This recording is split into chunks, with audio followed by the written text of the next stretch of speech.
Здравствуйте, товарищи. Это Monolith. And here we have the new Conan the Role-Playing game from Monolith, the people who've been doing the Conan board game for quite a while. I don't have the board game. And when this crowdfund rolled around, I only backed the hardcover core book, but I do have all the PDFs. So let's take a look inside. The artwork, I mean, it's worth taking a look just at the artists. Brahm right up front. Granted, it's alphabetic order, but still. There's some new stuff, some licensed stuff. I suspect some comes from the board game. Physically, it's a very pretty book. Glossy pages, 2 ribbon bookmarks. No spot UV on the cover. You can see by the table of contents here, it's pretty thorough. What the game is about, introduction for the, 4 or 5 people who bought it who don't know anything about Conan. Authors. All of them have good track records.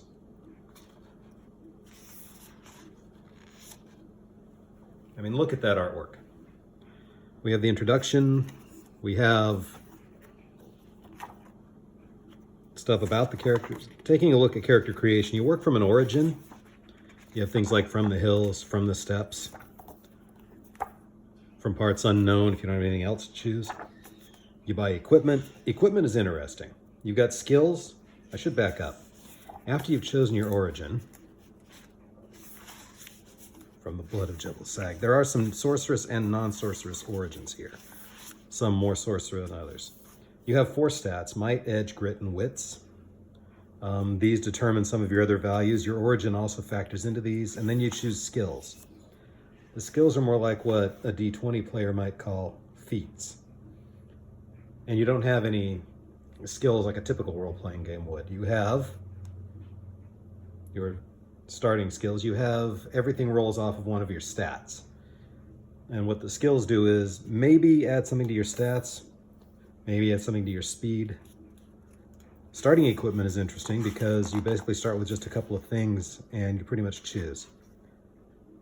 In the actual game system, player characters get what's called a flex die.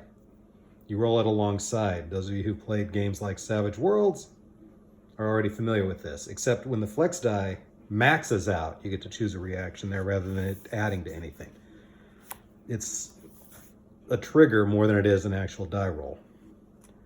Note, the tokens, they did not come with the game, even the digital. The maps, in here a lot of the maps are directly from the board game. Enemies work interestingly. There are basically 2 kinds of enemies. One is a minion. If you hit a minion hard enough, the minion goes down. If you hit a minion and it's not hard enough, they go down the second time they get hit, period. Minions don't stick around. And then you've got full-on antagonists. Antagonists are treated like player characters. You have different types of magic. Game mastering information, types of encounters. There's a pretty good-sized bestiary in here. There's a history of the Hyborian Age, and if you go far enough, there's things as they are right now. This is, of course, based on Howard's own sketched map. It's nice, it's confused.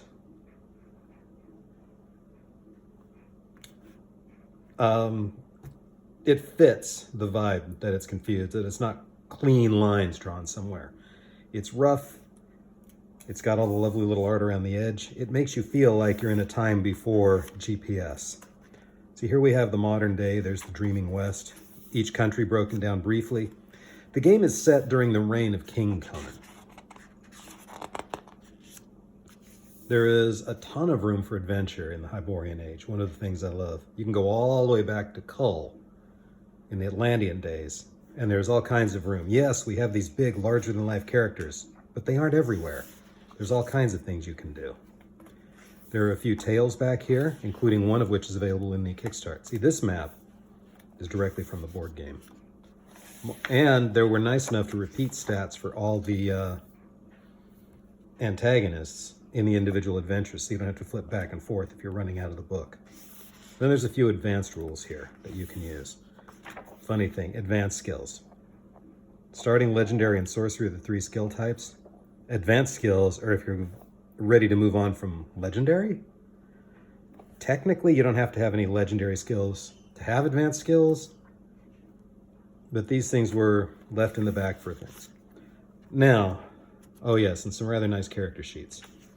This one's for sorcery, this one's for people who don't have a sorcery skill.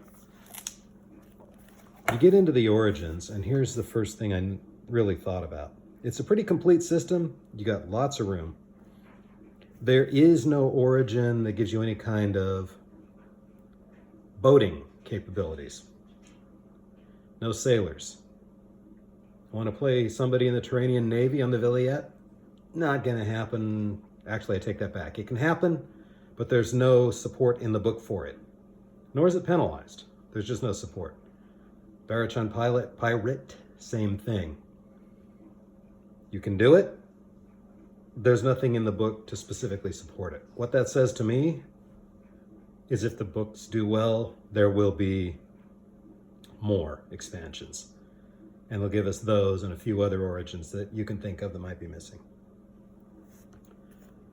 Nice quality work, good binding, very excellent artwork all the way through, and a well thought out game system actually. Looking forward to getting this to the table for more than a one-shot. The adventure books have a number of tales in them. One of them actually has a full-on path that would take, by my read, at least 10 sessions to complete, so you get a good mini campaign going depending on how often your group meets. Overall, very happy with it. Das Vidania.